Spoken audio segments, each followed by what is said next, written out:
طيب. بسم الله الرحمن الرحيم. السلام عليكم ورحمة الله وبركاته. إن الحمد لله نحمده تعالى ونستعينه ونستغفره ونعوذ بالله من شرور أنفسنا ومن سيئات أعمالنا. من يهده الله فلا مضل له وما يضلل فلا هادي له.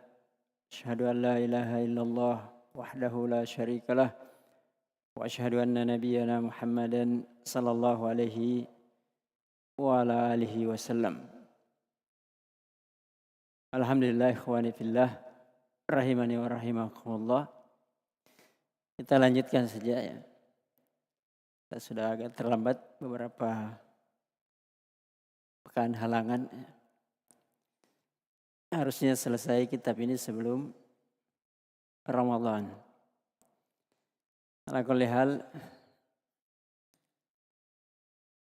wasalna ila maratibuddin. Al-Islam wal iman thumma al-ihsan.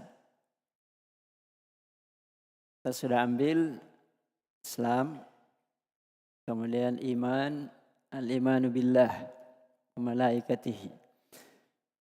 Nah, sekarang yang ketiga al-iman wa kutubihi.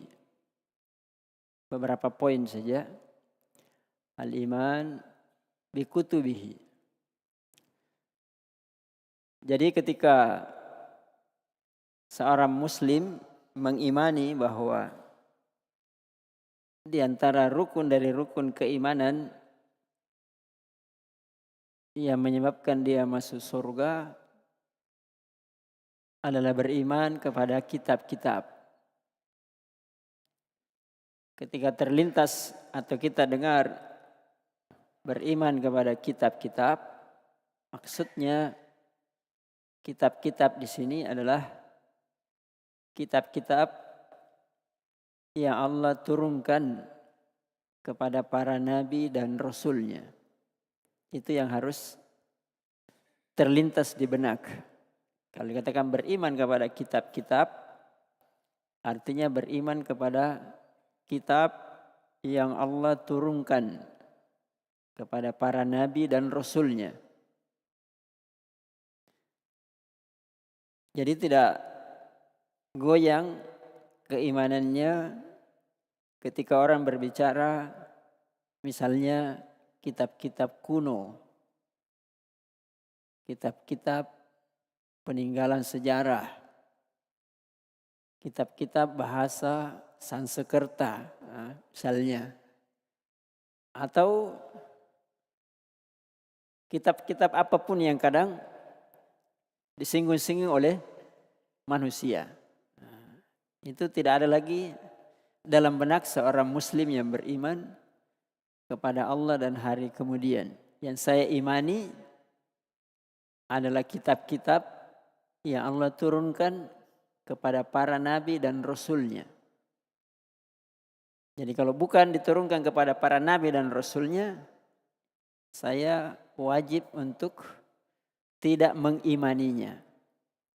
Sekalipun kitab itu benar ada, benar ditulis, benar sejarahnya. Tapi tidak ada kewajiban bagi seorang muslim untuk mengimani isi dari kitab-kitab tersebut. Nah, itu poin yang pertama. Karena nanti di hari kemudian, nanti kan ada iman kepada hari kemudian. Yang dijadikan timbangan untuk menghukumi manusia dengan adil adalah kitab-kitab tersebut. Ya, yang dijadikan ukuran untuk menghukumi seluruh aktivitas manusia, ucapan, perbuatannya, amalannya, yang dijadikan ukuran adalah kitab. Sama dengan manusia sekarang kalau di sidang, kan begitu. Kalau di sidang, si fulan melanggar kitab undang-undang hukum pidana. Pasal sekian, pasal sekian, pasal sekian. Maka hukumannya sekian. Itu kan kalau di dunia kan begitu ya.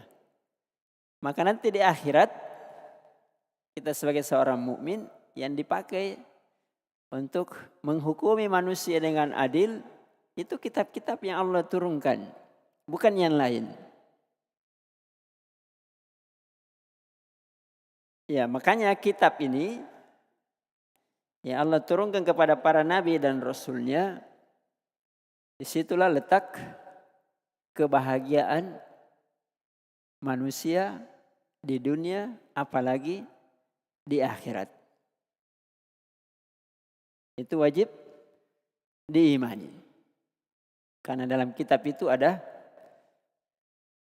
penjelasan nama-nama, sifat-sifat Allah, berita-berita terdahulu, berita yang terjadi sekarang, dan berita yang akan terjadi di kemudian hari, apalagi berita-berita yang berhubungan dengan alam barzah, apalagi alam akhirat. Itu lengkap. Iya. Itu terkait apa yang dimaksud dengan beriman kepada kitab-kitab. Jadi tidak ada lagi istilahnya kalau orang mengaku beriman dengan rukun iman, membicarakan kalau terkait dengan apalagi keimanan dengan kitab-kitab selain yang Allah turunkan kepada para nabi dan rasulnya. Itu tidak ada kalam lagi di situ. Yang kedua, beriman kepada kitab-kitab, artinya semua yang Allah turunkan kepada para nabi dan rasulnya. Wajib bagi seorang muslim untuk meyakini bahwa kitab-kitab itu adalah kalamullah. Ya, kalamullah. Allah yang berbicara dengan hakikatnya pembicaraan. Misalnya Al-Quran dikatakan kalamullah. Bukan kalam makhluk. Sama dengan kitab-kitab sebelumnya.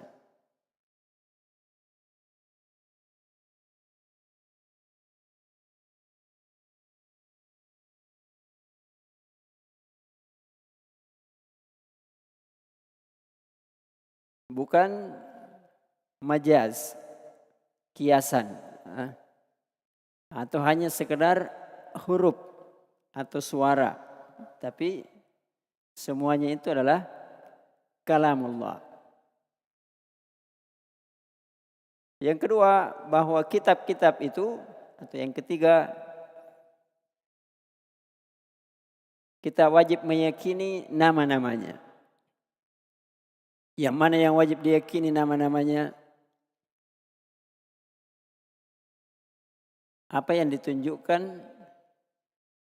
oleh dalil bahwa ini namanya.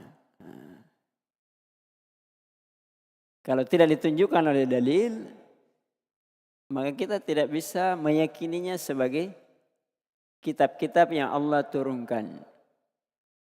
Quran, Injil, Zabur, Suhufi Ibrahim, wa Musa. Selainnya, kalau tidak ada dalilnya, kita meyakini ada, tapi kita tidak meyakini apa namanya. Karena tidak ada dalil yang menunjukkan ini namanya. Ya. Jadi kalau mencari-cari apa namanya kemudian tidak ada dalil, itu namanya memberi beban pada sesuatu yang kita tidak diberi beban untuk mengetahuinya.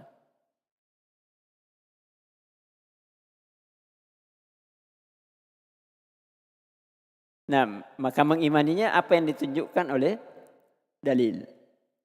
Kemudian kalau ada yang bertanya, sekarang bagaimana yang terkait dengan kitab-kitab yang terdahulu? Semua kitab-kitab selain daripada Al-Quran. Ya, maka ulama menjelaskan bahwa kitab-kitab itu ada dua bagian. Ada bagian yang wajib untuk diimani saja. Artinya dibenarkan saja bahwa benar itu kitab yang Allah turunkan. Ya, semua kitab yang terdahulu. Maksudnya benar bahwa misalnya Allah menurunkan Injil kepada Isa alaihi salatu wassalam. Sampai sebatas itu saja. Dibenarkan bahwa benar Allah turunkan Injil kepada Isa alaihi salatu wassalam. Tapi tidak ada kewajiban untuk beramal dari kandungan atau isi dari Injil tersebut. Apa maksudnya? Jadi yang wajib diimani, dibenarkan. Betul, Allah turunkan Injil kepada Isa, Taurat kepada Musa alaihissalatu wassalam. Tetapi tidak ada kewajiban untuk mengamalkan isinya. Yang wajib untuk dibenarkan dan diamalkan isinya adalah Al-Quran saja. Karena Al-Quran adalah penutup seluruh kitab-kitab tersebut dan seluruh kandungan dalam kitab-kitab yang ada sebelumnya sudah ada di dalam Al-Quran. Sisi yang lain, ini mungkin sudah maklum bahwa Al-Quran satu-satunya kitab yang dijaga oleh Allah tidak akan berubah. Inna nahnu nazzalna adz-dzikra wa inna lahu lahafizun. Sungguhnya kami menurunkan az-zikr, yakni Al-Quran. Karena itu a'zamuz zikir indal itlaq adalah Al-Quran. Dan kami yang menjaganya. Kitab yang lain tidak ada dan Allah tidak pernah jamin tidak akan dirubah. Dan itulah yang terjadi. Injil berubah, apalagi yang sebelumnya. Injil terputus sanadnya. Al-Quran semua sanadnya mutawatir. Karena itu ada berbagai macam qiraah. Tadi kita kan mendengar, mungkin jarang kita dengar ya. Salah satu bentuk qiraah, yaitu tatbik. Semua riwayat itu mutawatir. Qiraah ini mutawatir, qiraah ini mutawatir. Tidak ada yang membantah kecuali orang yang tidak tahu. Tapi kalau Taurat, Injil itu sanadnya terputus. Bukan lagi terputus 1-2 orang, tapi sudah tidak tahu berapa sanad yang terputus. Jadi sudah putus sanadnya, kemudian banyak yang ya dirubah-rubah. Nah, maka seorang muslim ya wajib mengimani nama-nama dari kitab tersebut, tetapi yang wajib untuk diamalkan hanya satu, Al-Quran. Karena itu tidak boleh lagi kita belajar Injil. Kecuali orang yang khusus. Karena ada tujuan khusus untuk kemaslahatan khusus misalnya agama. Kalau selainnya tidak perlu.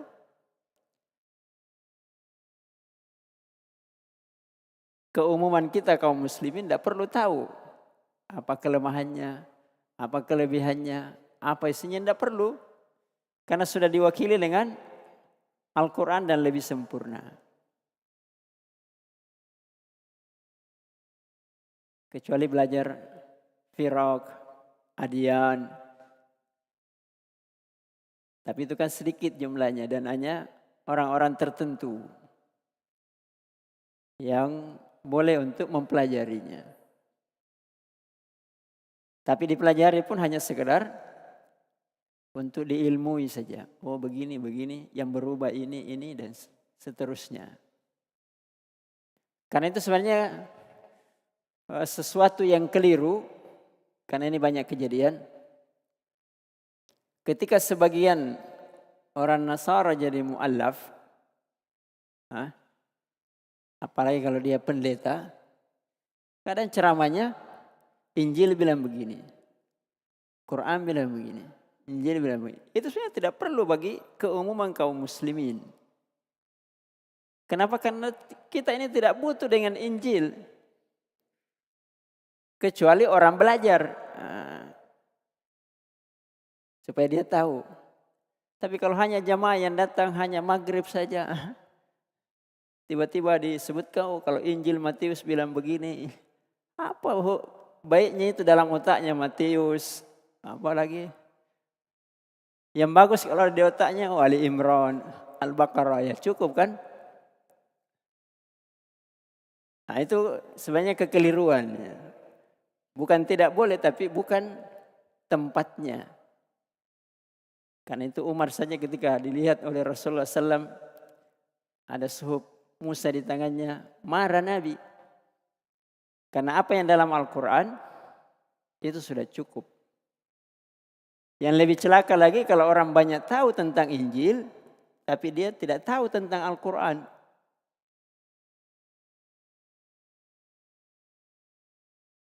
Dia habis-habisan pelajari Injil, semua jenis Injil, tapi dia tidak pelajari Al-Quran. Atau dia pelajari sedikit saja. Harusnya dia kuasai dulu Al-Quran. Baru kalau memang dibutuhkan, baru dia pelajari ya Injil. Nah, karena berbahaya. Sebagaimana orang mau mempelajari bid'ah-bid'ah, nah, dia tidak kuasai sunnah. Ya, bagaimana caranya? Pasti nanti banyak kekeliruannya. Ya harusnya dia kuasai dulu sunnah dari awal sampai akhir. Minimal dia pernah pelajari, ya baru dipelajari yang menyimpang. Nah.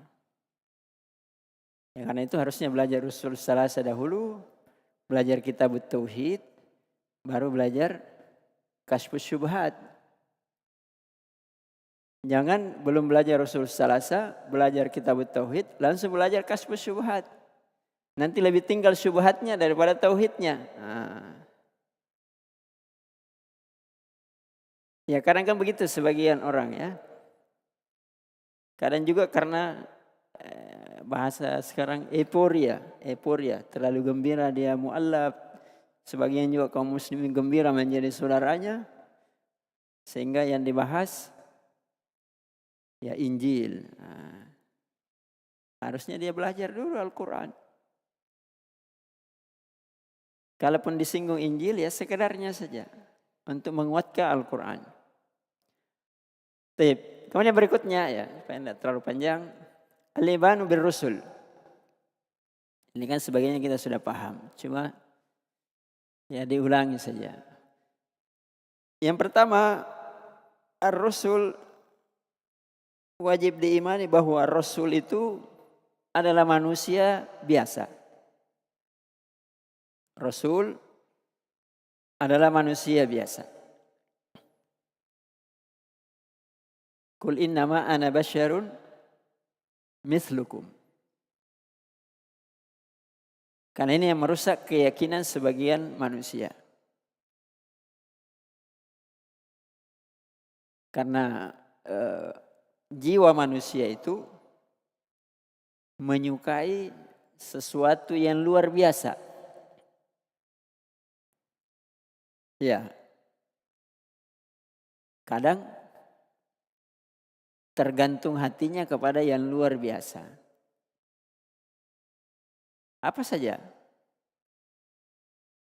Karena itu manusia gandrung kalau ada teknologi baru. Ya kecenderungan manusia memang begitu. Kalau terkait dengan manusia, pasti manusia cenderung kepada orang-orang yang dianggap luar biasa. Makanya kalau dikatakan wali, maka yang terlintas di pikiran manusia itu bahwa wali itu adalah orang yang luar biasa. Nah, kan begitu. Makanya kadang lebih diagungkan, lebih dimuliakan, lebih diikuti, lebih yang lain daripada nabi dan rasul. Kenapa? Karena hatinya selalu tergantung kepada yang luar biasa. Padahal kalau kembali kepada keimanan kepada Rasul, mengimani Rasul artinya mengimani bahwa Rasul itu manusia biasa juga. Dia makan, dia minum, dia punya istri, punya anak. Kalau kena tombak, berdarah, kena giginya copot. Itu kan hal-hal yang normal, sama dengan manusia biasa pada umumnya. Supaya apa? Supaya kita ini beragama, ada yang dicontoh. Yang dicontoh itu bashar, manusia yang normal. Artinya kalau kita ini beragama, kita ini menjadi manusia yang normal. Bukan manusia yang abnormal. Bukan supranatural. Bisa terbang, bisa makan kaca, bisa makan macam-macam. Tidak, normal. Karena yang masuk surga adalah manusia yang normal.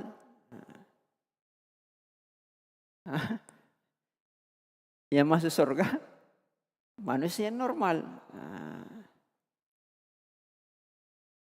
Yang bisa diterima oleh kebanyakan manusia, bisa diamalkan yang normal. Nah, itu yang pertama. Ini keimanan ya, keimanan. Jadi kalau berbicara orang mengatakan beriman kepada Rasul, maka terlintas dalam benak dan diyakini bahwa Rasul itu adalah manusia biasa. Tapi walaupun dia manusia biasa, mereka itu adalah manusia yang terbaik yang ada pada setiap umat. Ya, manusia yang terbaik dalam setiap umat. Maksudnya semua nabi dan rasul itu pada setiap umat yang terbaik kebaikannya. Yang paling cerdas, yang paling dermawan, yang paling pemberani, apalagi yang paling sabar, yang paling berilmu. Itulah pilihan Allah untuk menjadi Rasul. Paling dermawan kan normal. Paling berilmu, ya normal. Paling hafal, ya normal saja. Yang tidak normal, kalau tidak tahu mengaji kemudian bisa terbang. Itu tidak normal.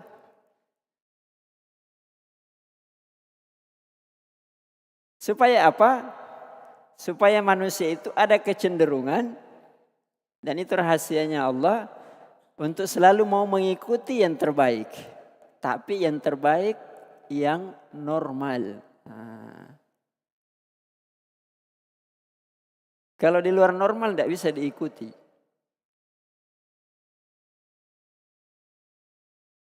Kan itu ada namanya nanti mukjizat. Ya. Ada namanya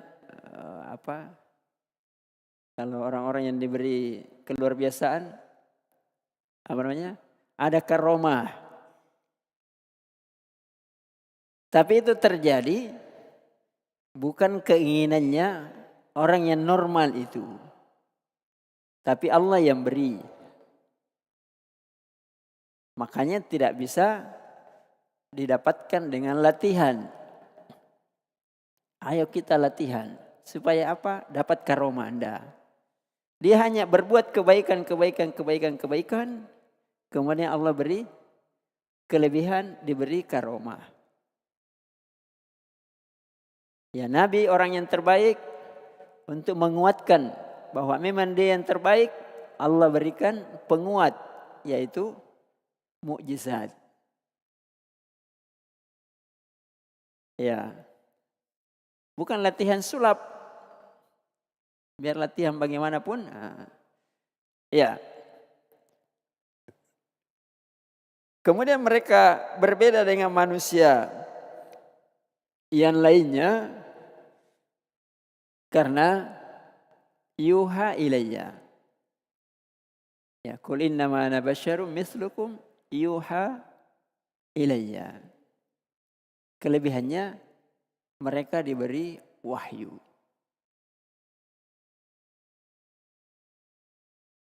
Tapi wahyu itu pun karena dia manusia biasa, maka dialah yang ditunjuk dan dipilih oleh Allah untuk melaksanakan wahyu tersebut. Jadi kalau melaksanakan wahyu, tetap manusia biasa. Cuma dia dipilih oleh Allah. Maka itulah yang membedakan dia dengan manusia yang lainnya. Ya, maka tidak boleh diperlakukan dia dari sisi itu sama dengan manusia yang lain. Karena dia diberi wahyu oleh Allah. Maka dikatakanlah dia nabi. Dia rasul. Yang membedakan dengan manusia yang lain. Itulah kemuliaan, kelebihan, kekhususan yang Allah pilih. Dan tidak akan bisa diraih oleh manusia yang lain. Itu haknya Allah. Nah, maka tidak bisa jadi nabi walaupun kita puasa setiap hari. Walaupun kita salat 24 jam. Tidak bisa jadi nabi. Walaupun kita jungkir balik. Pokoknya saya mau jadi nabi. Semua yang dilakukan nabi saya lakukan. Kalau bisa lebih baik daripada nabi. Tetap tidak akan bisa jadi nabi dan rasul. Itu pilihannya Allah. Ya.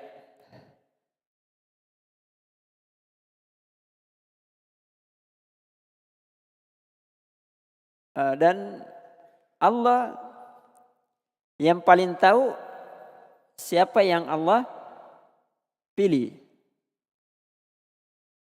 Allahu a'lamu haitsu yaj'alu risalatahu. Allah yang paling tahu di mana dia letakkan risalah tersebut. Allah yang paling tahu siapa yang dia pilih untuk menjadi rasul. Tidak ada pemilihan. Siapa yang mau jadi rasul, daftar. Nah.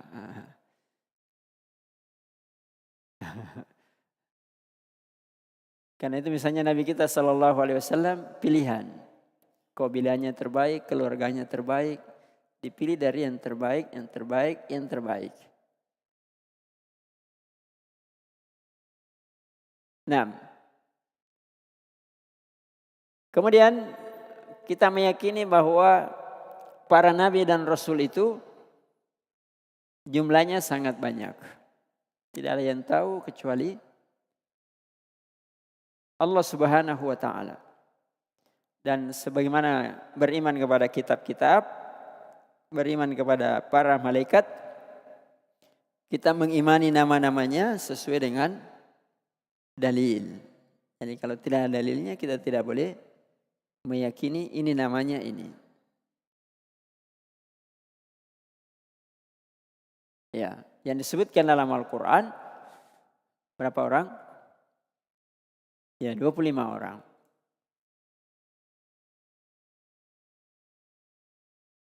Walaqad arsalna rusulan min qablik. Minhum man qasasna alaik. Wa minhum man lam naksus alaik. Dan sungguh kami telah mengutus para rasul sebelummu, wahai Muhammad. Di antara mereka ada yang kami kisahkan dalam Al-Quran, kisah mereka. Dan sebagian di antara mereka kami tidak kisahkan. Berarti yang dikisahkan lebih banyak atau yang sudah dikisahkan lebih banyak yang tidak dikisahkan oleh Allah Subhanahu wa taala. Tapi yang jelas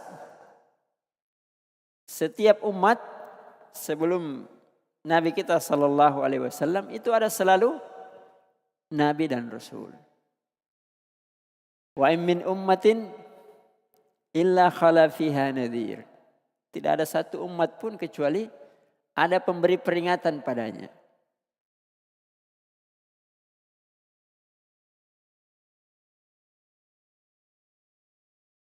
Wa laqad uhiya ilaika wa ilal ladzina min qablik. Jadi semua umat itu ada pemberi peringatan. Maka kita sebagai seorang muslim wajib mengimani para nabi dan rasul tersebut. Jumlahnya berapa? Allah yang paling tahu. Walaupun ada dalam beberapa hadis yang menyebutkan jumlahnya. Misalnya dikatakan bahwa nabi itu 124.000 orang. Ada yang riwayat yang lain. Tetapi itu tidak menunjukkan pembatasan. Ya, itu yang sahih. Tidak menunjukkan pembatasan. Yang jelas kita yakini jumlahnya sangat banyak. Sebagaimana kita tidak tahu berapa jumlah umat-umat yang sudah Allah ciptakan sebelum kita. Ya, maka kita tidak tahu juga ya jumlah nabi yang Allah ciptakan. Sebagaimana jumlah malaikat. Kita tidak tahu berapa jumlahnya. Hanya Allah yang paling tahu berapa jumlah mereka. Nah, kemudian satu hal lagi ya, bahwa para rasul tersebut juga berbeda-beda derajatnya antara satu dengan yang lain. Ya, ini sunnatullah. Orang-orang yang terbaik pun derajatnya berbeda-beda. Karena manusia juga berbeda-beda. Orang yang pintar berbeda-beda derajatnya, berbeda-beda pintarnya. Tidak ada penelitian yang menunjukkan bahwa ada orang yang pintarnya sama. Orang cuma bilang sama-sama pintar.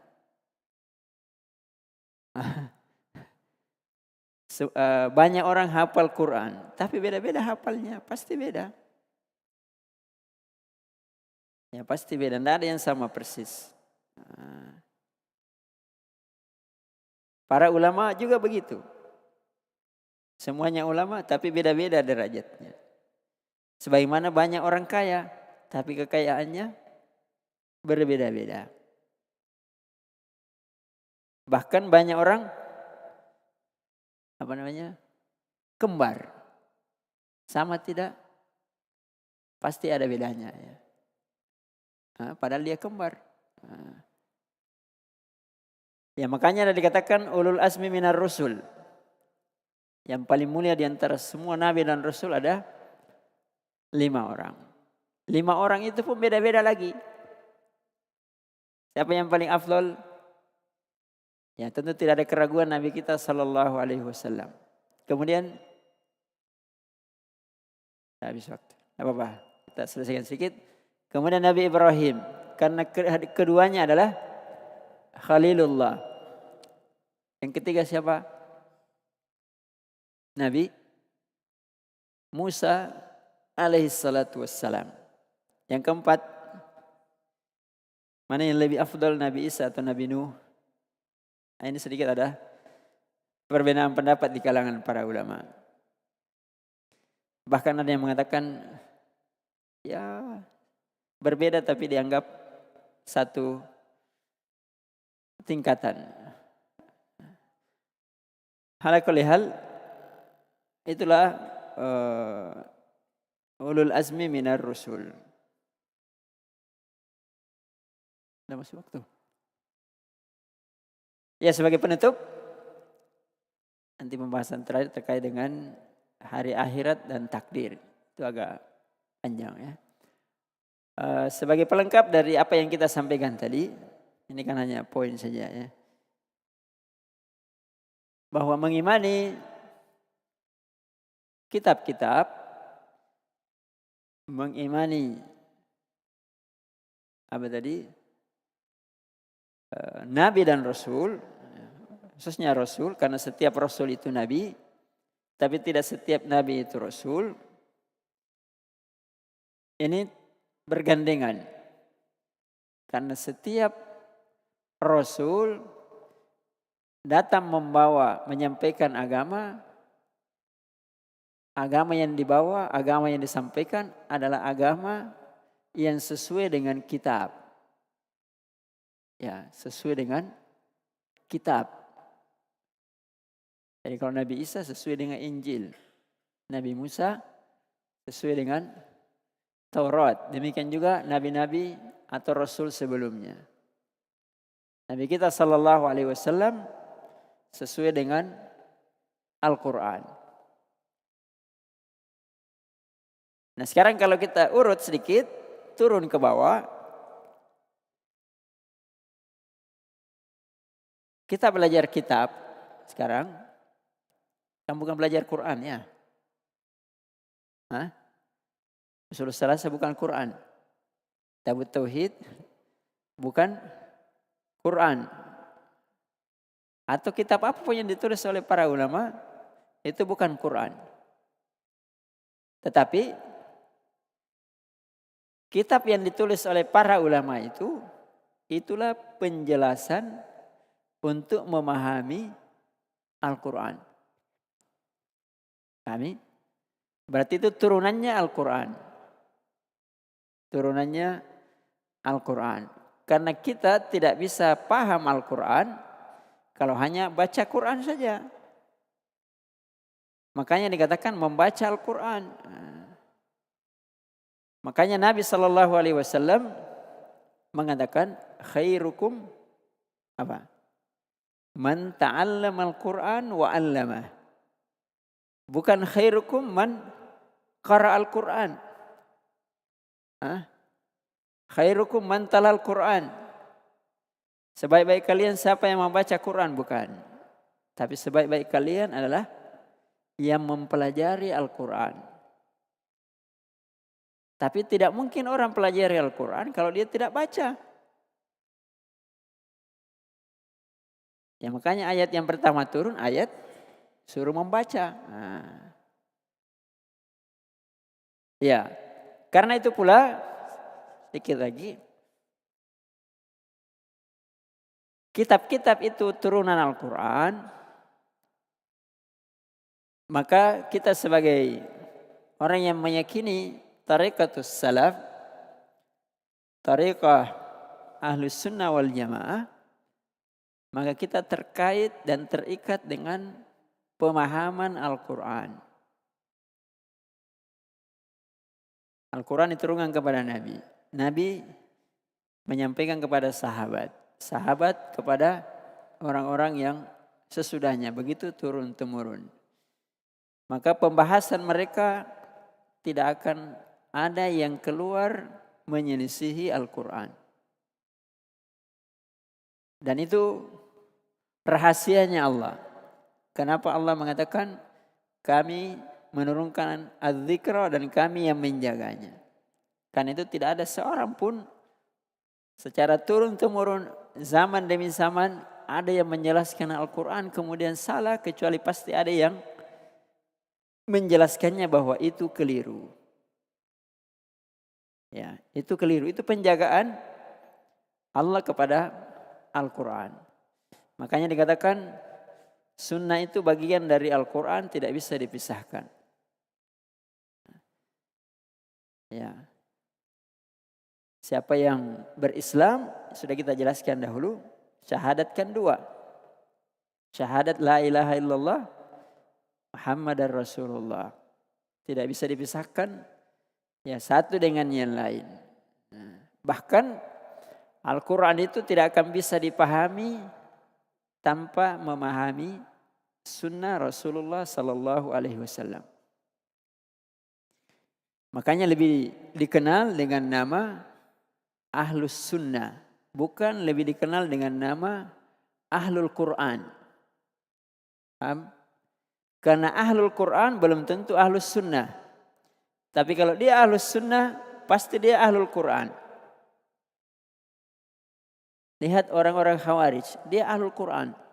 Hafal Quran, baca Quran sampai habis suaranya, puasa dan seterusnya. Tapi dia tidak paham Al-Quran sesuai dengan sunnah. Maka dia keluar dari agama seperti keluarnya busur dari anak panah dari busurnya.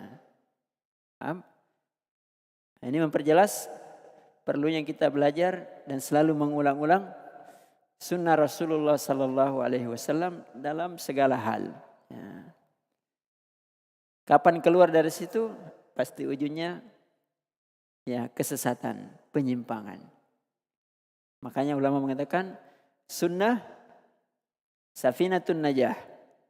Ya, sunnah itu adalah perahu keselamatan. Nah, ya saya kira itu saja ya. Secara ringkas saja, tinggal dua bagian. Beriman kepada hari akhirat dan beriman kepada takdir. InsyaAllah secara ringkas kita akan sampaikan pada pertemuan yang akan datang. Nasallahu subhanahu wa ta'ala at-taufiq was-sadad ilman nafi'an. Ya rizqan thayyiban wa amalan mutaqabbala. Wa nasallahu subhanahu wa ta'ala ayyuallimana ma yanfa'una wa yanfa'una mimma 'allamana wa zidna ilman wa amalan.